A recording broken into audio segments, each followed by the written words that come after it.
Hi, Thomas. Hey, Christian. Welcome. Can you start out just giving a brief introduction to who you are and what you have done so far? Well, I've worked most of my career in the intersection of technology and business. I think I have a personal passion for trying out new things, and I like technology. So figuring out how to do better, how to improve, how to create value in many ways through technology has been kind of the underlying theme.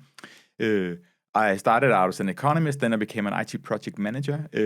Started as that in Novo Nordisk, big Danish-based pharmaceutical, and then transitioned to line management. So became a VP in part of R&D, which was interesting because that was the first time I became kind of the customer of a professional IT organization. So I managed a business unit that had to grow a lot, had to change a lot. So I learned a lot about driving change, but I also learned a lot about how IT functions are often seen from the outside, right? So I had, until that point in time, most of my career in IT, and now suddenly I was the client, if you want. Then I moved back in Novo Nordisk to their IT organization and leveraged, of course, the learnings from being a client. And have been a senior leader in most of the kind of columns, if you want, of a professional IT organization. So operations, projects, quality, things like that. So spent most of my career, learned a lot of the ropes, if you want, in Novo Nordisk, a very, very professional company, very big. My last posting was heading up digitalization. So I was part of starting up an internal startup called Digital Health, trying to figure out how to be agile and quick in this behemoth of a big company. Super exciting, while retaining the quality of many things, but still accelerating a lot, right? And it was part of creating a digital strategy for the group. But then I had kind of managed most parts of a professional IT organization, and I would like to be sitting at the end of the table. So I got an opportunity in 2018 to become the CIO, so head of IT, of Rambøll, a global engineering advisory, and worked there for 6 years. And I think that a lot of the things we can talk about today is probably based on my experience, as a CIO there, right? Yeah. An interesting journey where it was a lot about establishing trust between business and IT. I think that's a common theme, establishing a dialogue that works. When I joined, my boss, the CEO, said, your agenda, Thomas, is to fix the basics. Okay, so that, of course, indicated something needed to be fixed. But and he's a very clever guy, but a lot of people, him included, had difficulty articulating what the problem was, right? So something is off, I don't know what. And I think that's a theme in many of my experiences, that there's basically some kind of gap of understanding between the business leaders and the technology leaders, right? Yeah. So working on bridging that gap, basically. So we had a journey of fixing the basics, of course, and then, but then Rambøll was growing a lot, is growing a lot. So how to create a platform that supports growth. They grew a lot through acquisitions, so a lot of stuff bolted on, right? So how do you clear that up? And then a lot of focus on cost out and cybersecurity as well. So some of the big headlines, if you want, of many CIOs. And then I left around a year ago, having completed, I think, somewhat the journey. At least that's what I felt at the time. And then joined a renewable energy company called Better Energy. That was at the time growing quite a lot, has since contracted quite a lot, and is now kind of through a turnaround and started growing again. All right. I think a common theme for at least the two last jobs that you had, one with Better Energy and the one with Rambøll, has been cost optimization as well. True. What's kind of the approach that you have for that, or how do you go about that part of doing cost optimization across? Rambøll was a big company. Better Energy was a smaller company, but how did you go about it? I think it's an obvious first step is to have a lot of data. So what is it actually that the money is being spent on? So having a good dialogue with the finance organization, so to be clear about what is it that's actually driving the cost. That's, of course, a little bit easier in Better Energy than it was in Rambøll, which is bigger, but still being very clear about that, because that's actually also something that senior management typically doesn't know. They kind of see the sum total, but they don't understand what the cost drivers are. So being clear about that, because then that's the foundation for having. So is it the applications? Is it the networks? Is it working from home? I don't know, but what are the main drivers? And then having a good conversation with the business, where you try to frame the cost thing as a business problem, because money in itself is, of course, always valuable. But why is this a problem? Well, it's a problem of cost, actually financials, but it's also typically a problem of if you have many technologies doing the same, there's a process inefficiency. People have a difficulty working together. Rambøll is a huge company, right? So if people doing the same thing all over the planet, if they use a lot of different tools, it's a difficult thing for them to collaborate, right? So there's a business problem in collaboration. There's a business problem in that if you have a lot of technology, it's difficult to support it well from the IT organization, right? Just simply having a help desk. If you've got thousands of tools, how can you even support the engineers, in this case in Rambøll, support them well, right? So I spent quite a lot of time of understanding the numbers, but then also kind of articulating this as a business problem. Right now the cost level is this, the tools are this. I think we could do cheaper, better in this way. It will have a business impact. I need your help. Where would you like to go? But that's at least where the journey started, and that of course necessitates that you need to have a place to have that dialogue, right? You need to have some kind of, well, I called it an IT committee. You can call it what you want, but some kind of meeting forum where the business meets technology, and then you have to keep hammering that. The cost in itself is my job, but let's talk about the business impacts of adding money, taking out money, how that impacts your business, and making sure that it's a business choice. Then, right? I guess that's a big part of the Rambøll journey, at least because it was so acquisition heavy. So you had a very fragmented landscape. Yeah. And all the different acquisitions use different tool stacks, more or less. Yes. So working with all the different local or almost local entities, they were of course part of the Rambøll brand. How did you manage that relationship of actually going out there and convincing them? Of course, you had the ICT, which were more towards the leadership, but what about the kind of more on ground people that was actually impacted? How did you handle that part? But I think I think this is a good example because, like you say, Rambøll grew through acquisitions, more than 20 companies a year. They brought in a lot of engineers, which was the point, but also a lot of technology, right? When I joined, there were a lot of the products from Rambøll are created in laptop PC-based tools, design tools, typically. So if you included all versions, when I joined, there were more PC tools than employees. So there's more than one per person in like 15,000 company, right? And then I traveled around talking to the local business to understand what their need was, but also to be clear on, I'm not an engineer. I don't know how many tools you need, but I can tell you that running 15,000 tools or more is very expensive. So I can call out the cost of doing this. I would also, the cost of doing this. Then at the time we had a cybersecurity journey. So adding on top the cost of securing these tools, patching them, maintaining them, including them in the monitoring networks, what have you, super expensive. So I said, it's not an IT problem. I can buy more storage. We can buy more cloud. I can have as many tools as you want, but I think it's probably too expensive. And I see some process blockers as well. So calling that out and then being honest to the local leaders that I'm trying to understand what you're doing, right? I need to explore this with the aim of presenting a proposal to simplify. I'm not deciding because your business peers are in the IT committee. You will be involved. But we need to figure out if we're doing the right thing. And I have a gut feeling that there's value to be had here for you and for your peers. Not only money to be saved centrally, but also for you in being better able to collaborate with colleagues and collaborate with externals and what have you, right? So a lot of dialogue, a lot of meetings, a lot of traveling. This was before the pandemic, so a lot of physical traveling. Now maybe a little bit more Teams, right? So I spent quite a lot of time making sure that I understood it. Because understanding the business problem is really, really important because otherwise you'll just be thrown out of the room. If you come and say we can save X, but then this business unit has to accept the change. And then the business leader says, no, this will never work. And he didn't even speak to us. Then you're sent back to the starting point, right? So you have to make sure that you spoke to them, that you understand them to a point, and bring them to the table, include them in the discussion, right? Yeah. And then it's also being honest about when you hired us. I was the group kind of CIO, right, sitting in corporate. So my job was to optimize for the group, right? Yeah. But a lot of the local business leaders, their job is to optimize for local, right? So they have a local business running, doing local things, and sometimes there is a challenge between those two. And just being honest about that, calling it out. If we only have one tool everybody uses, this is the price. If we add another one for you, then this is the additional price. And then you and your business colleagues have to decide if that creates enough profit to warrant the extra cost or whatever value. It can also be non-profit value, right, that you extract from that. And then accept their choice. Yeah. How did you, because there's, of course, working from group, you have the mandate to get things to work across the company, of course.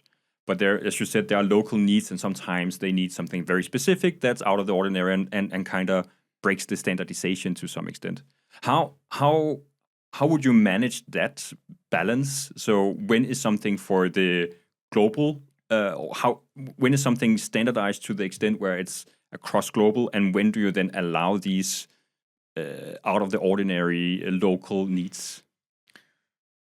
Well, at a high level, I think I focused a lot on client value or customer value in the company, right? So those things that would not in any way, shape, or form create customer value, I decided on. Standardization of network components. Good example, right? We had a super standardized network setup. No client would ever know which network components were running or where they were running, right? So location of data centers and vendors, standardization of those back-end components, I decided. And then there were the things, the design tools, to keep that example, where that was actually used to create value directly to the clients, where potentially there could be a differentiation. In that case, we had a discussion around what would the extra value be, right? And then we had a decision-making process that was business-heavy. So you would like to differentiate.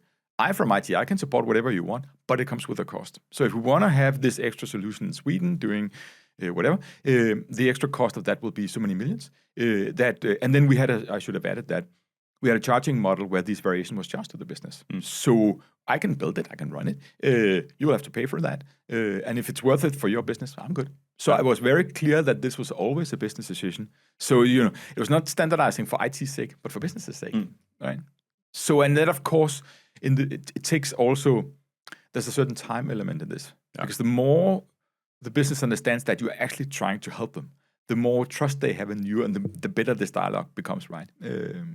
So the need for specific solutions in the business units or local areas was actually charged back to them. So they had the pain of actually doing it, but also the benefit of doing local. And then we had a mechanism. And it just exactly right. And they came with we need a solution X. Then it was mandatory to consult with my architects to understand if this thing could actually be run on the infrastructure that we had. That's not always the case, right? And then there's a security component. Maybe we don't want that to be hosted in mainland China, to give an example, right? So there were some mandatory consultations that you have to make, but the decision was a business decision always. And I keep communicating to everybody, you decide, it's a business decision.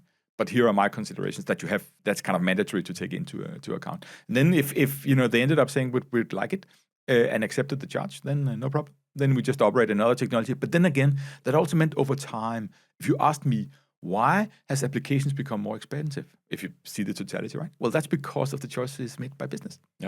But each choice was a good idea. And then, of course, sometimes the executive team would say, no, but now the totality is too high. And then we would have to go back and push a little bit on the business, right? But then being very clear that the business leadership has asked us to find a way to drive down. And we need to have a dialogue. It's interesting with these trade-offs. There's another one that's probably similar to this, but where you kind of, this was more kind of the local versus global needs, but there's also something about staying in control and then also capturing new opportunities, let's say AI, right? That's, of course, very hot right now. So the balance of actually manage what you have versus capturing the new things that are coming in. How are you going about that? What's your approach for that part? But I think I like these kind of fairly standard plan, build, run models, right? So basically calling out in the budget, this is the cost of running what we have today, we the company. This is the cost of running the design applications. This is the cost of running the financial suite of systems that we have, the ERP, This is the HR platform. So being very clear about what's the cost. And then based on that, having a discussion about the opportunity, things we could do. Things that we have to do, upgrades, things like that, right? So there's a run cost, there's a mandatory investment in upgrades and security and what have you, and then a proposal on what we invest in new opportunities, right? And then also making very clear again that this controlling that investment pool is done by a business committee. So I think we should invest in this case, in AI. There were other examples, right? I think we should set aside an amount of money, and then I will, together with my peers and the business, come with concrete proposals, and you, the committee, the senior management, will decide if it's worth to pursue. And then I've always tried for the bigger ones, where I really felt passionate. I've always been very conscious and very humble to the fact that I managed on behalf of the company quite a lot of money. IT is very expensive. It's very often a very big, if you take out salary cost, then it's one of the bigger ones for most company, right? So being humble to the fact that this is a lot of money, one. And two, always coming, if I thought we needed to invest in AI, coming with some kind of proposal for co-funding, saying, I cannot find this within current operations, but I think we can find something here, right? So if I can slim out these things, then maybe we need an additional amount of funding. So never coming only asking for money, but always coming with part of the funding solution also. Makes sense. That was, of course, very much related to your time at Rambøll. You made the switch to Better Energy a year ago. Yep. You started with one kind of journey in mind, but that changed a bit. And then you ended up in a situation where you had to do the cost cutting again. Yep. Can you tell me a little bit about that journey and what you did at Better Energy to get in control? But I think it's actually not that dissimilar from Rambøll, interestingly enough, because so I joined Better Energy. I signed when everything was looking rosy and growth heavy. And then when I joined, that had kind of changed into a more cloudy environment and a lot of headwind. But I think when I joined, it was interesting enough, there was a feeling that the IT cost was too high without really being able to articulate why, and without really the executive team having a good feeling of exactly what the money was spent on, right? So when they see the number, we're not exactly sure what we're getting. And that was actually not that dissimilar to Rambøll, right? So I spent quite a lot of time about understanding the business to a certain extent. Is it actually really, really a good idea to differentiate? Is it a good idea to standardize? Is there business benefit to allowing variation? And then being very clear about where the money was spent. So creating that clarity for the senior leadership team and the executive team, right? And then based on that saying, I think this is taking some better decisions, right? Then that turned out to be more urgent than I thought when we joined, right? Because the company had to contract quite a lot, right? But fortunately, I had just a little bit of time to understand the main flows. And then I would not say it was an easy time because, as you know, the company was in serious difficulties, right? But on the other hand, it actually also focuses the decision-making ability, if you want to say, right? Because there's a lot of, if you're in normal business flow, there's a lot of momentum. There's a lot of like, let me ask Bob before we decide. Bob says, no, I really like this separate tool. And, maybe Bob is right. And I would say, maybe Bob is not. And, so there's a lot of momentum around getting these decisions taken to standardize or decide not to standardize, right? But if you're really, really in headwinds, a really, really difficult situation, then the decision-making processes are sharpened. We cannot afford variation. Let's do away with one of them. Which one has to be taken out of the technology stack, right? So in some ways, the prioritization around IT was a lot easier, actually. And then I would say, of course, the leadership part of leading people through a series of layoffs and contractions was extremely difficult. But also, I think I learned a lot from that as well. Yeah, so you started out with around 600 people across Better Energy, right? Yeah. And ended up with around 100 or something like that? Yeah, when I joined, it was around 650, and now we're at 120, 30, something like that. Yeah. So 80% or something like that, 75% has been laid off. Yeah. That was a brutal cut down, a brutal adjustment to business. But then, of course, also a very hard pressure to do better, because you cannot do without networks or cloud, right? Even if you're fewer people. So also there was a push to optimize, right? Not only cost cutting, but also making a platform that scaled better, because we are planning to grow again, right? So I think an opportunity to really, really do all the really good things for the company, right? That typically cleaning out legacy is difficult. It's expensive. You don't have the time. It's never the highest priority. But suddenly it was here, right? So I don't know the exact quote, but that's this thing about never miss the opportunity of a good crisis, right? And in this way, this was a good opportunity to just clean out some stuff. We are now fully cloud. We have a very modern setup, right? Which is nice, which we didn't when I joined just a year ago. So what's the difference from the Better Energy that you joined and the one that you have now? You say you're 100% cloud, but are there other kind of themes that you addressed as part of the restructuring? Yeah, that's the people part, but that's one. But then on the technology side, I think there was a lot. This company had grown quite a lot, quite quickly, and that always leads to a lot of stuff being bought by somebody, right? So somebody bought something, right? And again, this company was growing a lot. A lot of the business leaders were very empowered, so they had on themselves bought a lot of technology. When looking at it later, I was a little bit like, okay, why did you do that? Even at the time, why did you do that, right? So there was clearly, before I joined, not that I'm fantastic, but there had not been a sufficient dialogue between business and the technology function. That in most companies mean, especially if things are moving quickly, that then the business functions lose patience and do things. So they had done a lot of things that I noticed when I came in and said, this seems a little bit strange. Why would you have those two and why this one? And there was an HR platform there, clearly sized for a big global corporate, right? And this was not a big global corporate, right? So why did you buy that one, right? So there were a lot of things that I thought were a little bit strange, and then I got an opportunity to clean up, right? It's of course two very different companies, Rambøll and Better Energy. Just the size of them are very different. So what would you see as being your biggest learnings actually from working with a company of 18,000 employees versus one that went from 600 to 130-ish? That's a good question. I think the underlying mechanisms and the underlying goals are the same, but the scale is different. I think in most of the companies I've been in, also in Nordisk and others, there's a gap of understanding between business leaders and technology leaders. So I think I've been in many kind of meeting settings where a business leader said, we would like to achieve, do this, do that, the other. So kind of requesting something from IT, right? Of the technology function. So, but when they were done talking to the business people, the IT guys were not at the point where they could start designing or building, right?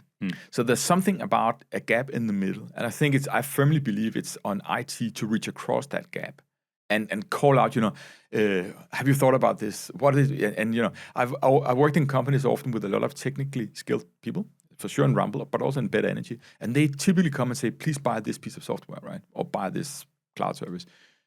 But then you have to work with them to say, so why? I mean, what are you trying to achieve here? Is there an alternative? What about security? Is that important? Should clients be able to access the platform? Right? There's a lot of questions they didn't think about. I think you have to reach over the middle and get that dialogue running without becoming the department of no, right? And that's similar. That was the same in Rambøll as it is in Better, right? You have to gain that street cred that you reach across the middle, you ask a lot of questions, but it's actually with the intention of helping and not blocking or slowing down, right? So I think that is similar. Then, of course, in Rambøll, you need a global committee structure. In Better Energy, you need fewer people in the room, right? So I think that learning is kind of the same. Then I think it's also the same that you need to be in super control of your budget. That's been true in the Nordisk, that's true in Rambøll, that's true in Better, right? It's a lot of money. You have to spend more time than your peers and maybe more time than your boss thinks on knowing the nitty-gritty about your budget. Because in my experience, suddenly somebody says, why is this one that expensive? Then you need to fairly quickly be able to answer that, right? Maybe you don't need to know by the top of your mind, but you need to have mechanisms and support from the finance organization so you can quickly respond to those questions. That is actually the same in both Rambøll and Better, despite the circumstances around Better being more dire, at least for some time, right? So it's interesting that I don't think it's that difficult. It's just the magnitude of how you operate it that's difficult, right? In Rambøll, getting a global alignment and a decision took a lot of involvement in a lot of countries by a lot of people. In Better, you can more easily collect these people. Yeah, you move faster. Yeah, so you move faster. Yeah. So, and you also have a culture of moving faster, which makes it easier and maybe it's more suited to my personal mindset. Is there more pragmatism in Better Energy versus Rambøll in terms of can you just getting to be actionable faster, or do you have to have less strategies, or is it more just go do compared to where Rambøll might have been more you had to socialize, do a lot of change management before things happening? I don't think on the strategizing part they're that different, but on the go-do part they are. Also from the perspective that we've been through tough times, right? So we are now discussing a change that necessitates that a lot of people have to reinstall their laptops. We're changing something on the not called AD anymore. I think it's called Entra ID or whatever, right? This Microsoft security components, right? That takes that some people have to reinstall their Windows 11 laptop. Okay, that's of course a hassle. So I discussed that with my boss, the CEO, and said, we can achieve these benefits. We can go full cloud. There are some other things, but we have to ask people to reinstall their laptops. And his response, I cannot give you verbatim, but was something like, but this is what we need. It's clearly a benefit to the company. And then we just have to accept that people will, accept that they have to be inconvenienced for an hour or so. Yeah. Right. Which is what we're talking about. And we, of course, did a pilot and I was the first. And, so we knew what we were talking about, right? And his perspective was clearly, okay, but then that's the way we do. And off we go, right? I think that in bigger corporates where the urgency is less, it will be a lot about minimizing business impact, right? And a lot of special voices, special opinion makers that have to be heard and managed in that process. Yeah. Right. So that takes. So it takes time because it's bigger in Rambøll, but it's also there's less acceptance that maybe sometimes it's actually just a good idea and let's do it right. Is there some of those things that you've done at Better Energy now that you, let's say, if you were back at Rambøll being the CIO, that you would do different? Is there some learnings, some approaches from being a smaller company that you would utilize in a bigger one? I think sometimes maybe I focused a lot in my career, and I've been successful focusing a lot on stakeholder management in bigger corporates. That's sometimes a very slow process, right? And I think in Better, a few times I just tore off the Band-Aid. I just did it. Yeah. And then said, okay, but then maybe they will be unhappy, but then we'll take it from there. But surprisingly, they were not that unhappy as I would have thought. That sounds a little bit lame as an example, but I cannot give you a good example right now, but a lot of technical decisions I did, which had a business impact, which they then had to kind of accept. And I think this boldness of sometimes doing it, I probably would do that a little bit more. Because sometimes you can also, especially in a white-collar, academic, heavy culture, you can discuss a lot of things for a long time, right? And if you want to please everybody, Rambøll was 18,000 people. Yeah. Everybody has to be at least neutral or happy with the change. That takes a long time. And sometimes you just have to, do it. But I think also I moved in that direction while I was there. As you may know, in Rambøll, we partnered up with TCS. So we basically outsourced all of operations when I was there. And we had a huge discussion around the perceived quality of this. Not the actual quality, because that's what you measure, and there are ways of ensuring that you get what you want, but the perceived quality, right? Because then, of course, the simple example is the help desk. Transferring that to TCS would give a bit different feel to it. It would not be inferior to Rambøll. It would not be better than Rambøll necessarily, but it would be different, right? Yeah. And of course, if you take that in isolation, then you have a lot of people who say, "Oh, but that's different." And then typically people say, "Oh, but that's a detriment, right? That was bad. That's a bad change, right?"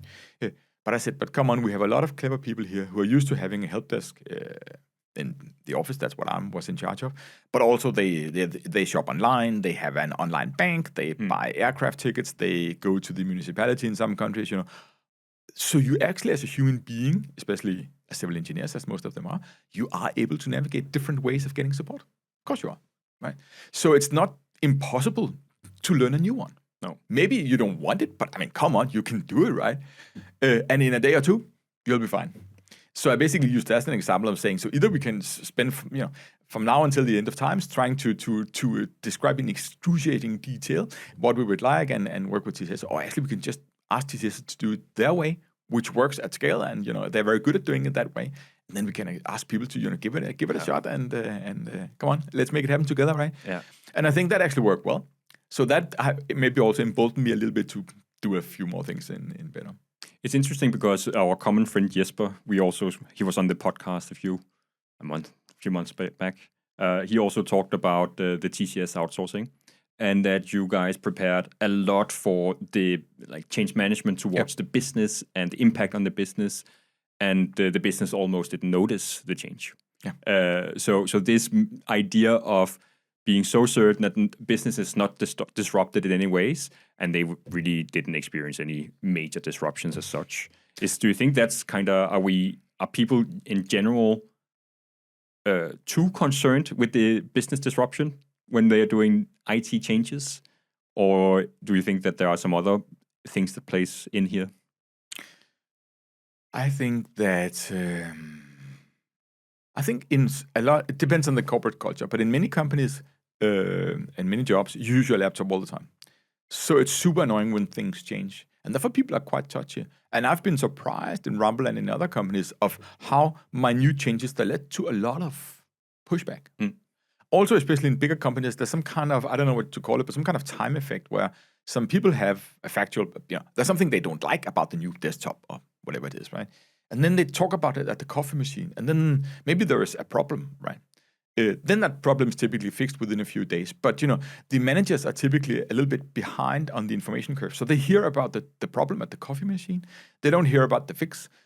So there's kind of a bias towards negative news that goes up. So rumors, if you want, but not fact-based stories about poor performance. I've seen a lot of that, actually. You also mentioned it in one of your, I think it's an article from IT Branchen, where you said the perception is reality, right? Yeah. So if the noise on at the coffee machine is that IT is doing bad, or doing poorly, then that becomes reality. Yes, also, right? And also I think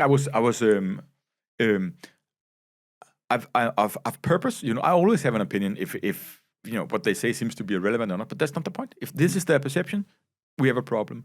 But I always insisted on having a fact-based conversation. Because I said to them, look, I want to solve your problem, but without facts, it's very, very difficult for me. The computer is slow. What computer is slow in what situations using which applications? For me, I need to know that as an IT guy to fix it. So I said, I'm trying to help. We have a problem, but in order to fix the problem, you need to help me a little bit with data. But coming back to the change in, so that was actually successful, especially over time when they actually see you not succeeding with everything, because there's always something that doesn't work in IT, but honestly trying to help them, right? When you get to that point that they trust you to be trying, you get a lot of things get easier. On the change with TCS, I think it was true that it became a non-event. That's probably one of the things in my career I'm most proud of, because it was a big change. Definitely. Especially for the people in IT who were personally impacted by this, but also for everybody in the company. But what we did was, from the get-go of that thing, we had this conversation where I said, look, this is not an IT project. This is a business project, and a big one, right? Because the IT organization supported by legal and procurement and other good people can create a good deal with a professional vendor, right? So I can, with my team, make that happen, find something that works and gives us a business cost saving. But I cannot ensure that the business people likes it. And that's a different thing. Because does it factually work? Well, probably yes, I can measure that. But do they like it? Which is typically what drives this emotional conversation about things are bad. That I cannot guarantee. So I need you, my business peers, to help me with that. I need you to own the task of getting your people on board with this. And then tell me what you need from us in the program. Do you need what kind of material do you need? What kind of messaging do you need? What kind of channels do you need? Do you want me to come to a town hall? I don't care. You tell me. But we made it very clear earlier on that the business would get the benefit of a huge saving. The business would have to take the task of bringing their colleagues on board and accepting that the support was a little bit different the first time, and maybe there would be a little bit of hiccup in the transition. I have to say to the praise of TCS, there was very, very little hiccup. But still, there's always something, and if nothing else, there's always something that breaks in a big tech environment every day, right? So I think the success was that the business owned the change and therefore worked actively with their people. All right. I don't think I'm not sure it would. No, I'm actually very sure it would not have been a non-event if we hadn't done anything, right? All right. So this systematic messaging of people early on, and also, it was a huge saving, right? So it was a lot of money, and therefore, of course, worth the effort. Yeah. And telling that, right? You briefly, before you mentioned that you didn't want to be the department of no. Yep. Can you elaborate a bit on what you mean by that? Yes. As I mentioned earlier, I have often seen these conversations where the business person wants something, but when he or she is done speaking, there's not enough for the IT person to get going.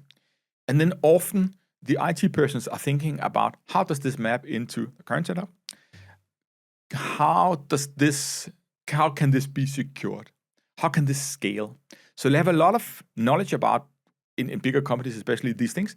So they start asking questions and starts kind of limiting the conversation very early on with the business person. And that's one thing. Another thing is that the business person, if they have a technical insight, which many do, come in all fired up and saying, I want you to buy this one. But they don't say yes, right? And that they start asking questions, right? And that can, if you're not careful, that can be perceived as saying no. I mean, come on, I told you what I wanted. I have the money. How hard can it be? Can't you just, kind of execute? Well, actually, they can't yet, right? So for that reason, there's often a perception that the IT department is always saying no, right? I've met very few people in my career that were actively trying to make the work life a worse thing for their colleagues, right? So people are trying to be helpful. So it's actually a perception. All the IT guys I've met were trying to be helpful, but still I saw situations where they were perceived as being unhelpful and saying no. So we actually, and I just know this from many situations, I always also saw that happening in Rambøll, right? So we had a lot of talk about how do we create a situation where we are perceived as being helpful. And let me sidetrack. If you become the department of no, then in bigger companies and in all companies, you will be sidelined. Because the business needs to move ahead. The business wants to expand. The business needs to grow. They have all kinds of things they need to do.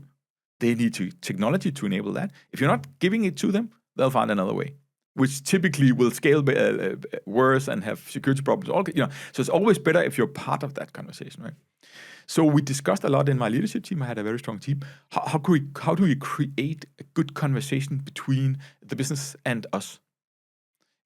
I think I'm fairly good at having a good conversation with my business peers, but we were hundreds of people in IT, so it's not enough that the managers can do this. It has to be those that actually meet their business colleagues, whatever role you have, that have to do that.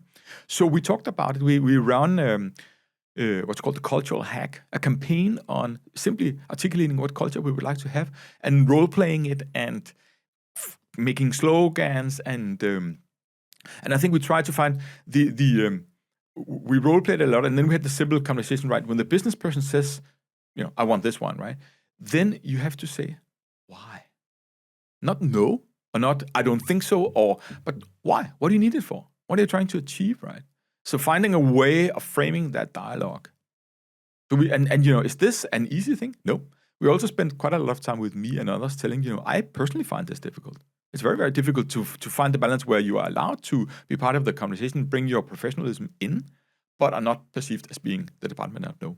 It's one of those things where the better you are at it, the better, there's kind of positive spiral around it. So once you start improving, it'll get better and better and better.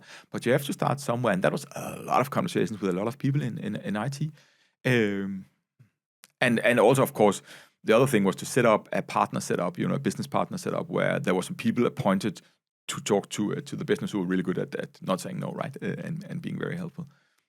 I guess it's more important, almost more important than ever, to be that IT is the department of yes. Now that with the changes with cybersecurity, AI, and whatever comes down the line, how do you see that playing into this? How do IT prepare for these innovations that are already known, but also suddenly comes out of the blue? Are you talking about the dialogue or the technologies? How do you, as an IT organization, adapt this and bring it into the business? Because there's, of course, a business pull. Yeah. Sometimes there needs to be a push from IT to enable it. But how do you then build an organization that's able to capture these things and put it into the, adapt it in the organization?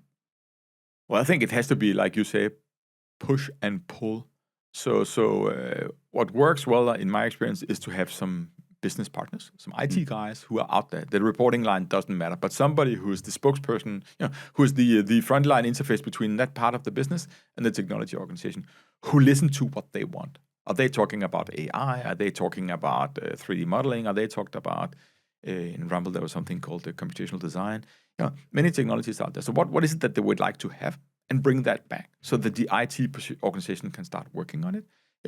And also, at the same time, I think it's also important that you're seen a little bit as a thought leader, maybe, or you have to be seen as bringing opportunity and innovation to the business. So you have to have some kind of scouting function in the IT organization. That can be one person, or you can do it yourself. It doesn't matter. But you have to have some resource set off to looking at the world, looking at new technologies, and thinking, maybe we could use this. Maybe this could create value in this function in my company. So having a pull that's very systematic and plays back to the business. We heard you. We're trying to support you here, and then a push as well, and then a business community deciding on how much you want to spend on this. AI is of course moving forward quite a lot, and both in Rambøll you implemented RambollGPT. Yep. How did that go? That worked well because, but Rambøll in that case was kind of easy because there's a lot of hype around LLMs, so chatbots and large language models, and ChatGPT was out there. So implementing our own was kind of well received. I would hesitate, I guess, that a lot of people probably were using ChatGPT or something else already, right? Yeah. Either at home and maybe also even with company data, even of course understanding that you have to be a little bit careful there, right? So that was kind of an easy fix. It was also had a very, very good business case. Rambøll has grown super big through acquisitions. So how would a new hire in the UK know what somebody did in Singapore 3 years ago? They would never, right? So you needed to create access to the body of knowledge. I had a boss in Rambøll who said Rambøll doesn't know what Rambøll knows, and that we were basically trying to fix that, right? So to making the body of knowledge, if you want to call it that, available to everybody was just a slam dunk good idea, right? So that was well received. Cool. And what about better energy? Are you starting to look into AI there as well? Yes, we're starting to look into that as well. We've grown a lot, so there are a lot of processes that can be not matured, where we can basically do them at higher quality and more efficient using AI technologies and automation, right? So we're looking into where we should focus right now. So we have a complicated financial structure, a lot of subsidiaries for many good reasons that we can probably look into optimizing, and a lot of other kind of things like that. So yeah, we're starting to look into it. There's also, we operate solar parks, right? A lot of them, and we collect a lot of real-time data on how the parks are performing, the panels, all the technical components, how they're performing. We collect a lot of weather data. We send control signals back. So we actually have quite a lot of data on in-house on the performance of the plants that we operate. So it's also obvious to look into. We've not started doing that to any large scale yet, but looking into predictive maintenance. It's expensive to maintain those parks. If you could target that better, and we can probably, that would be another kind of obvious thing to look into. So there's a lot of potential because we have a lot of data, and also we have a lot very modern platforms. Actually, the company is young, yeah. So there's not a lot of legacy stuff that's difficult to integrate. Most of it is in modern Microsoft platforms, right? So not that difficult to extract value from. So you're already pretty digital across the board. So you don't need a digitalization strategy, for example, or transformation. No, I don't think we do. We don't need that, but then probably an AI strategy, and but then that becomes more difficult because of course it's not only the technology but also what process changes are needed then, right? So that is always difficult. But I think we're pretty well set up because I know those of my peers that I know that have a typical struggle with implementing AI. And before that, big data is actually legacy data, right? Stored in legacy systems that are not easily understood, or where you actually have challenge. Those who made it are gone, and you cannot interface it, and all kinds of things, right? Those technical challenges we don't have. Now that you are working with the solar parks, I guess that's probably considered critical infrastructure, right? Yeah.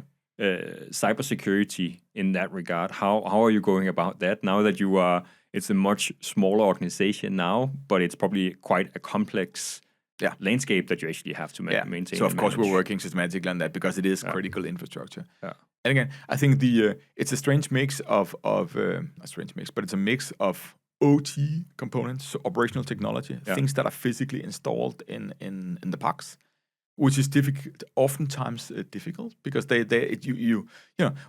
the IT technology you can typically keep patching, right?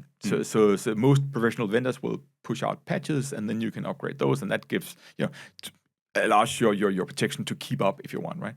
But for some of these OT components you can't. Some of them don't have an operating system that you can access, right? So some of them don't have an IP address. So there are some things that are more difficult in that space where the transition is between IT technologies and physical stuff in the parks, right?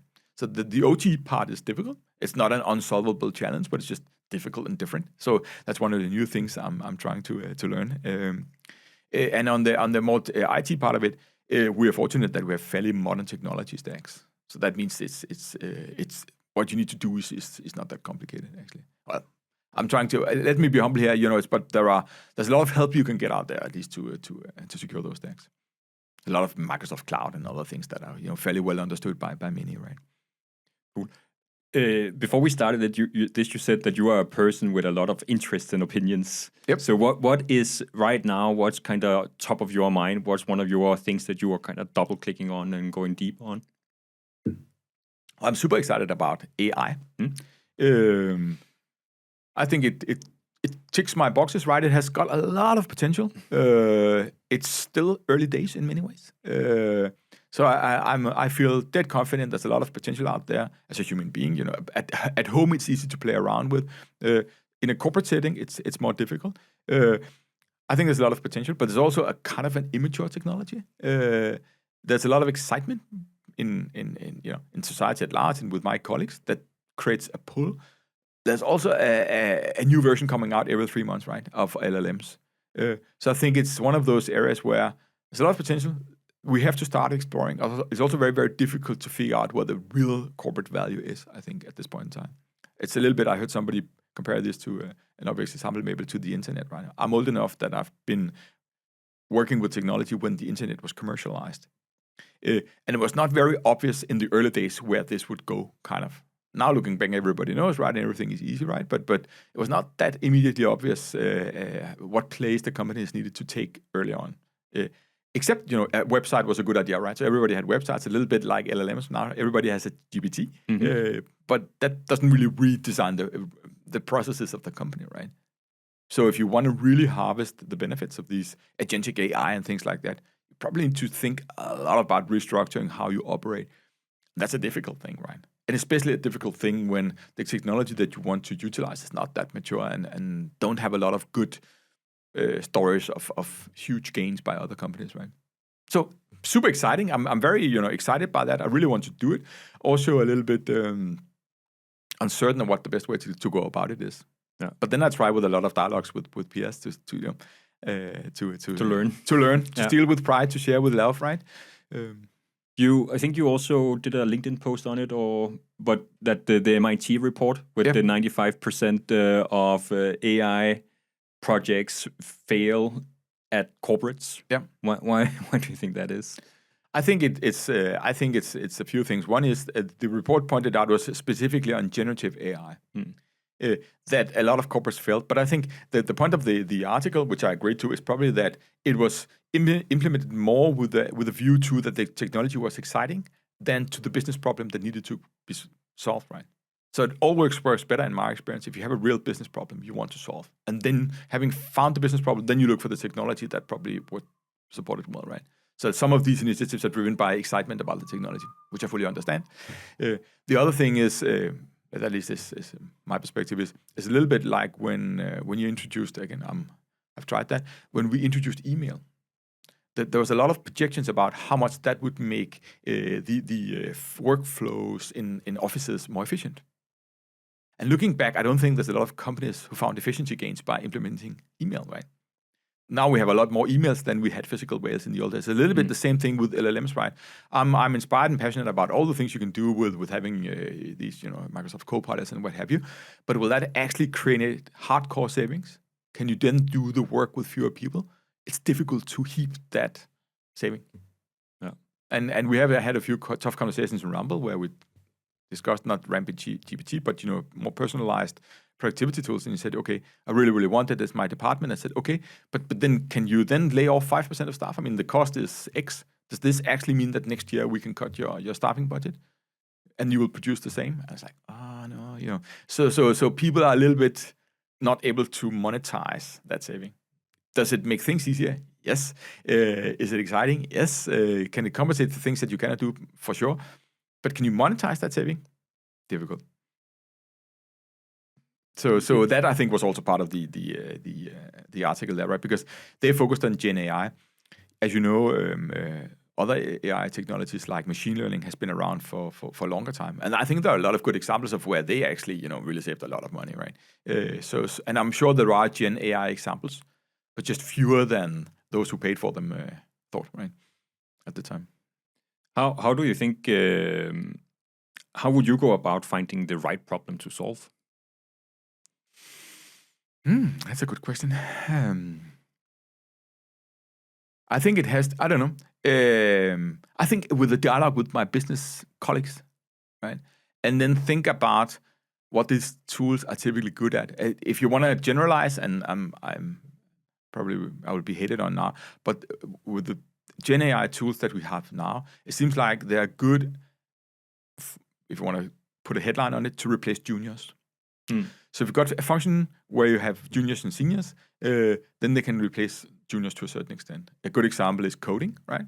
They can, in many examples, if you use some of these tools, you can get a first draft of code that can execute something, an application or something, right? You need somebody senior to check the code and to verify it, but you get a good first draft, right? But that means that the junior who could create the first draft, you don't need anymore, or need to a less extent, right? So it's about finding functions where that's the kind of junior heavy, and we do have the seniors. That would be where I would look first, actually. Yeah. And also tasks that typically are boring to people, so repetitive work. Finding ways, because it's a little bit like with RPA, robotic process automation, but finding stuff that's boring, because it's typically something that people do with low quality because they're bored, and you can save money then by having them doing something more valuable. So those probably are the two places I would start. Yeah. That was kind of the optimistic part of the AI opportunities. Are there some things that you're more cautious about or skeptic about? I'm actually, I'm actually a fairly optimistic guy. I've seen a lot of technologies being implemented. Oftentimes in the beginning, there's a focus on the dark side. Oh my God, now people are being exploited on the internet. Well, they were exploited before, or not on the internet, right? And I fully acknowledge that's the dark side of the internet, but that brings a lot of benefits as well, right? So maybe balance that. So I'm not concerned about that. I think right now in where we are in time, I'm concerned about the hype that I see with some business leaders, and then on AI specifically, and then having disappointed expectations. Because it's difficult, like you said, how do you pick the right case for an AI implementation? It's actually difficult. My answer was not super just to this, right? It's difficult, right? And you have this sense of urgency, which is sometimes nice, meaning that some companies and some people jump to let's do something AI before having fully thought through the business case, before having fully thought through the expected outcome, right? And that creates disappointed expectations, and that means that you hold back afterwards. So I'm a little bit concerned right now that people are jumping into it so quickly that they will be disappointed, and then they will wait some time. Yeah, but I think what's the alternative? I don't know. But I think it's part of the journey that things will fail in the beginning. I think it's expected, because it's so new. We don't really know how to apply it, where to apply it.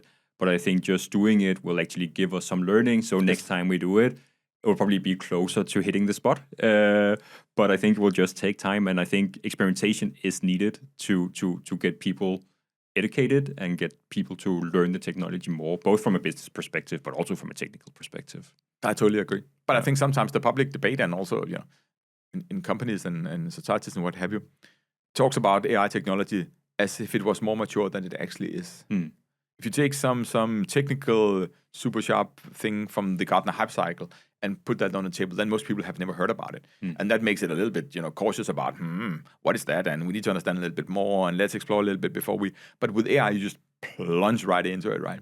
And probably we are at one of these very early stages of the hype cycle, at least for many AI components, right? Yeah, but I think we've also seen it with other technologies, right? I'm just trying to think, like cloud.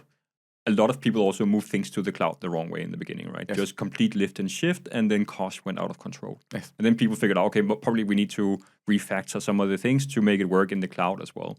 And now some people are also, things that they've moved to the cloud, they are bringing back on-premise, because it's actually cheaper to keep it on-premise compared to the cloud. So I think it's just, we learn as we go. Social media is another example of this, right? People posted crazy stuff in the beginning on social media, not really understanding like social and personal boundaries, but people are learning and figuring out how to act online. So I think it's just, I guess it's part of the journey. I agree. I think what I'll take from this, I think you have a good point. I think what I'll take from this is maybe I'll be more, when I communicate, more clear about, we are in the experimentation and failing phase, right? Exactly. We have to get started. I think we do, because like you say, I just discussed this internally the other day. How can you articulate these cases where the value is? Well, currently, probably you can't without experimenting first. So you have to get going, accepting that the first cash will not deliver ROI. Yeah, exactly. It'll deliver an understanding of the problems that you have, the tools that are out there, how the tools could support fixing a business problem. But you have to spend some energy getting to that point, and then you can start building something, right? You can, of course, try to see if you can find the biggest problem to fix, right? Yeah. But just with the expectations that it might not be the right one. Like, we learn, and then we might move in a little bit of a different direction, and hopefully that will get us the right way. Yeah, and of course, then you can do the other thing is to steal with pride, figure out what other Exactly. companies similar to yours have done that seem to be successful, and then start there instead of starting all over, right? Yeah. Super cool. I think, Thomas, the last question that I actually have, because I know that a lot of Danish companies are actually focusing on costs right now, especially from a technology perspective. But of course, also try to balance the new opportunities that comes with AI and other technologies. What would be your recommendation to a CIO in a company that has that task in front of them? On the savings side? Both on the savings, but also how to handle the opportunities that comes, kind of that balancing. I think it's important to be cognizant that in most companies, I said this earlier, but the CIO manages quite a lot of money, right? So there's quite a lot of money spent typically on technology compared, if you see from a very high level. And you have to be humble to that. You have to show to the finance organization, to your boss, to your peers, that you are humble, that you know where the money is going, right? So I think that's an important part. And then I think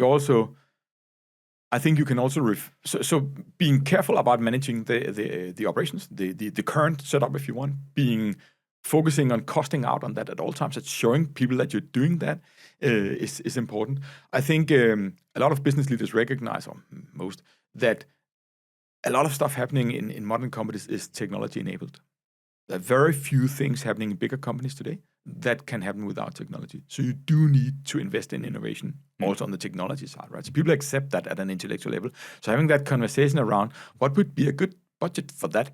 And then 3, as the CIO, then coming and saying, okay, I can co-fund that. I cannot bring all the money, but I think I can find some of it. And then talking about the potential and getting the business leaders to buy in. I think, and this is maybe a little bit vague, but there's no other way than just having a dialogue, talking to the business around, look, other companies who've invested a lot, this is how they, this is the results that they have achieved. Those who only saved money, this is where they went. This is what I see we can do within the current budget. This is my suggestion for maybe adding a little bit to achieve these concrete business outcomes. And then the last thing is, it sounds bread and butter, but I see it failing so many times, is to be extremely focused on, when you run these initiatives, to measure the financial reward. Yeah. Before you start executing, you need to have a way of measuring if you get the savings or whatever, the financial output you wanted. Full stop. And sometimes you do projects to get a compliance improvement or something, okay. But if you do it to create a business improvement, then you need to have some kind of way of measuring if you actually achieve that business outcome. So you need to have concrete KPIs, and you need to have a baseline of where you are now and a target of where you want to be when you're done. And then you need to follow up, right? And it sounds simple, but I just see that failing so often because it is difficult early on to agree on a KPI and a baseline for measuring success. But it's way easier to do it early on than it is to do it afterwards when people are upset, right? Because they feel that they didn't get what they wanted. So my best advice is to focus a lot on that. And I think, those who can do that well, they at least can demonstrate if they got the success or not, and having a more qualified conversation around, is this what we expected? Or, and oftentimes it is, right? Yeah. I think that covers it really well, because I think, like as you say, if you kind of the split between run and build is really cool, because then you can say, okay, if we can cut some cost in run and then use that to finance the build, and then of course after that we will have to measure the value realized from the initiatives that we're doing. I think that's a really nice way of seeing the full picture and going about it. And then also, I mean, depending on the audience, but if you address the board or you make a new kind of corporate strategy, then calling out that discussion. What successful companies, how is their cost split between run and build? Is it 5%? So typically we say run, build, innovate, right? So how do we make that split? And having that conversation up front, and what would that mean for us, right? And so there's both a top-down discussing with boards and executive teams, and then there's a concrete initiatives that you then run, right? But I think it's important that you, as the IT person, brings to the table that you should invest. You should expect investment in build and especially in innovation. And this is the amount that I would suggest that we set off. And then, of course, making clear this is not a pot of money you give to IT and then we run away. This is something that we bring concrete initiatives to the conversations in the IT committee or whatever forum you have. So it's not something that the IT does. It's something that we do together. But you should plan for this amount, right? Yeah. But if they if they see that they are in control, they the business, they the finance organizations, then it's a way easier conversation than if you just ask for a pot of money and then run away, right? Awesome. Yeah. Thank you, Thomas. That Thanks, was an interesting talk. Thank you so much, Christian. It was good to be to talk to you. It's I find it always, I like discussing and sharing because I always learn something new when I have to try to explain what I'm doing. But a lot of it is, not that conscient, right? So trying to explain it or discuss it with somebody else always brings out new perspectives. So thank you so much for the opportunity. Thank you for the insights. Thanks.